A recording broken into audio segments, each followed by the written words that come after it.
Say yes to new beginnings. Yes. Say yes to new standards of excellence. Yes! Say yes to engaging reportage with a difference. Yes. Introducing Yes International Magazine. The time to say yes to your dreams and aspirations is here.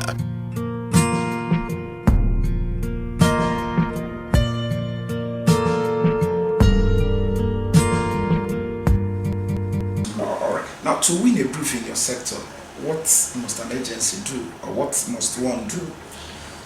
You have to be accredited first. So I advise everybody to be a member of NIPR. That's the umbrella body for PR in Nigeria. I also encourage people to join the Association of Consultants, which is called PRCAN. So first, you must do those two, and then you must be known. If you are not known, you cannot even get invited. And I tell people, don't bother yourself. Don't also to be known. Every job you do it well. You are passing the message around. Every job you do. With one account, because the client saw something that we did for another client. So it's being accredited to practice, being in the system, circulating properly, and even when you don't have business, do pro bono work. When there is a crisis somewhere, do pro bono PR around it. If somebody is doing something, pick up a cause, cancer, do something that puts you out there, that people can see your ideas and all of that, and then people say, can you come and do this? But most importantly, build relationships. Okay. So people are always in the room when recommendations are being made. Will your name come up? When people are saying, so what do we do? So who do we use? And in 2019, where the internet is everywhere, have a digital presence, have a Wikipedia page, have a website, pay somebody for some street search engine optimization. So that even if I'm not asking somebody and I'm asking search engines, it says, oh, there's this agency somewhere in Kota or somewhere in Ikeja doing this. So use technology well, use storytelling well, and put your skills out. We did a lot of free work. We still do free work. So just because we want to be out there, we want to get seen. If we're trying to enter Europe now, somebody's trying to give us a chance, we won't be arguing about the bill, because we want to do great work and let everybody say, who are these guys? Can we see them? Now, another area that most people find difficult to comprehend is when PR agencies say they're going for a pitch. What does it mean to go for a pitch? It's to go and struggle for business. So the business owner has said, we want to introduce a new product, or we are entering a new market, or we don't like our current agency, and then they pick a couple of people. It's called an RFP. So they do an RFP. What does RFP mean? RFP is request for proposals. Okay. And they say, oh, we've done screening. At times they will just come to your office unannounced, just to come and see whether you really have an office. They will check your website. They will do their own due diligence. Then they come up with 5, 6, 7, 8, 10 names. And say, guys, come and pray. Then they will send a brief. Okay. So the RFP contains a lot of particulars, including the brief.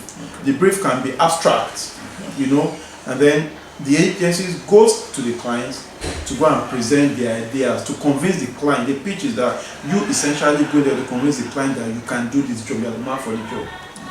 So, and then after that, the client takes stock and awards the business to who they think is most competent, or who they think they are most comfortable with. At times, they will invite you if you work for their competition.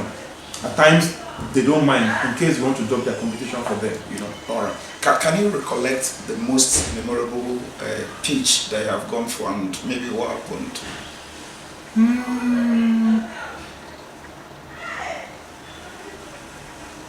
It will be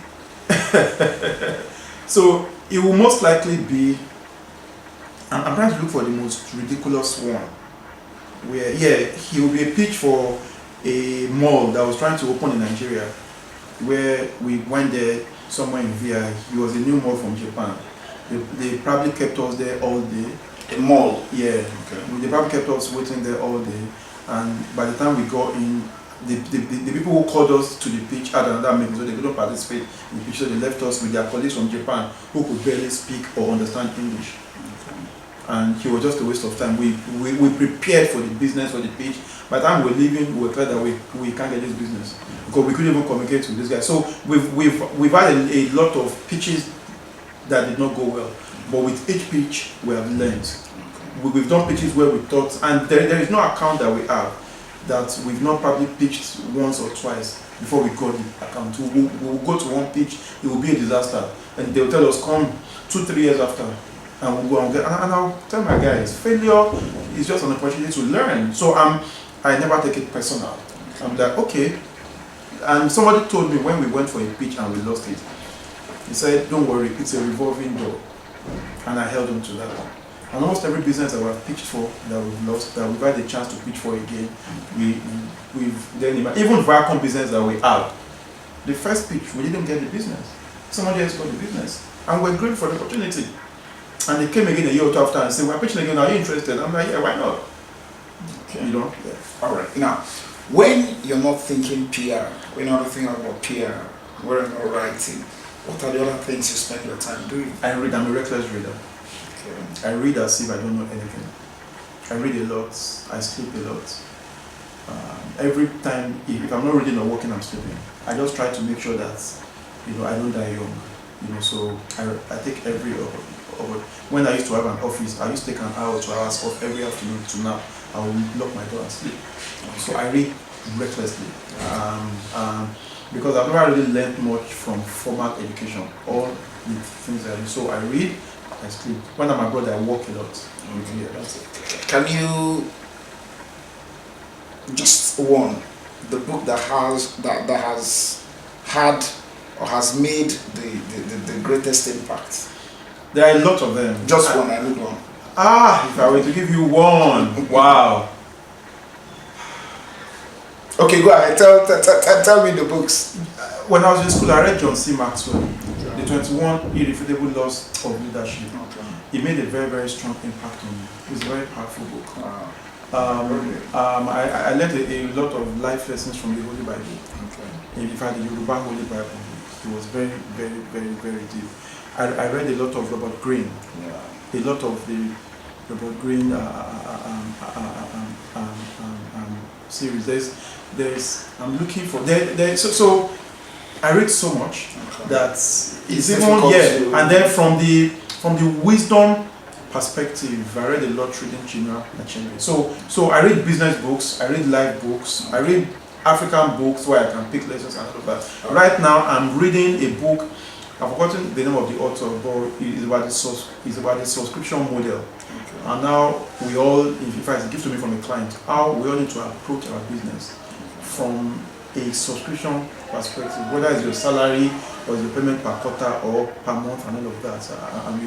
I must also say that there is a book, there is a series that I think is Harvard Business that does it. The Rule series, Rule of Law. Is Richard Templar. That Richard Templar, yes. I've read all the series. Rule of life, yeah. rule of law, rule of family, rule of business, rule of... Yeah, there are very basic things that you should know. No, yeah. At the time, you just reiterate all of those things. But one of the most fundamental books I read when I was much younger was 21 Irrefutable Laws of Leadership. We're here. Now, what singular decision did you take that turned around your life? Just one. I thought about it today. I like that. I thought about it today. Okay. It's marrying my wife. Okay. It's the most important career, life, business, everything decision of my life. Why that? Because that's the reason why I'm here. When I started my business, I was very broke. I had job offers. My wife could have put pressure on me to go and take a job. But my wife had a job. I had a ATM card. I was spending her money. My wife is intellectual. She's very futuristic.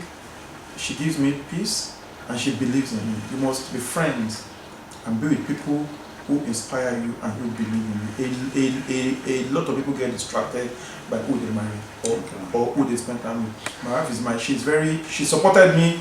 It's almost like when you had all that self-doubt and you didn't know where your life was going to, you didn't know what would happen. You had this person who looked at you and said, come, we can do this. I know I had no business to be with you, but if I had no business dating or marrying me, I was the last of the guy that she could want to marry. Whether it's from the academic, Maya was the first class student, she left with 5.8, first class with 6.0, I left with third class. You understand? So I think that friendship put a structure to my life very early. I wasn't distracted after school and I had that support. And up till now, when I look around, I'm like, I can't imagine going through this journey Without with anybody. It makes a lot of other things easy. Fortunately for me, she then fell in love with human resources, HR. When I was now to start my business later, she set up this whole place.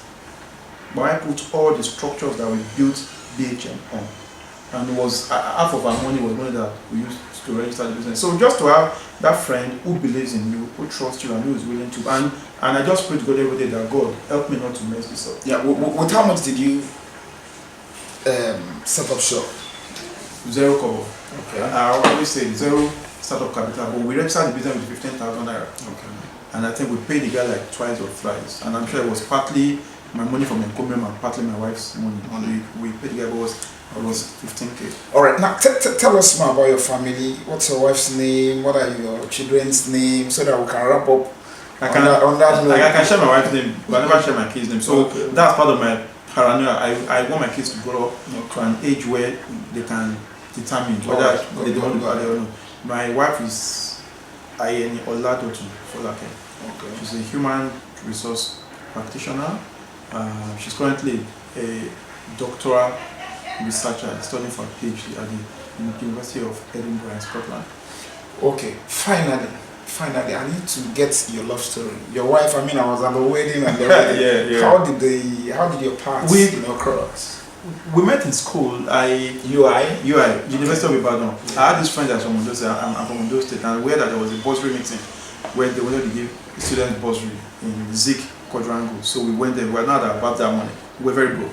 Yeah. So we went there for that meeting, and apparently he was just a setup. He always just come for meeting. So we got there, we did the meeting, and they put us in committees. They put me in the same committee with Dotun. I saw that she was left-handed, very skinny, and I'm left-handed, very skinny with one long t-shirt. So I was trying to know her, and my wife was always been very, she looked at me and like, who is this? Yeah, and I asked for her room number. She looked at me, why do you think I'll give my room number? She was very nasty. By the next meeting, then she gave me a room number, and I was dating at the time. She was dating too. So we became good friends. We were friends for like a year. Before one holiday, we just had a Tamdaza's in she was living in Beer, and we decided to start dating. So and then from there, we were probably in part 2 or part 3. We dated up to, and she told me in school that she really doesn't get engaged by the time she leaves school, whether she's going to do a master's abroad or and I'm like, I can't afford to allow this. So I proposed to her in final year before exam, and all my friends thought I was stupid.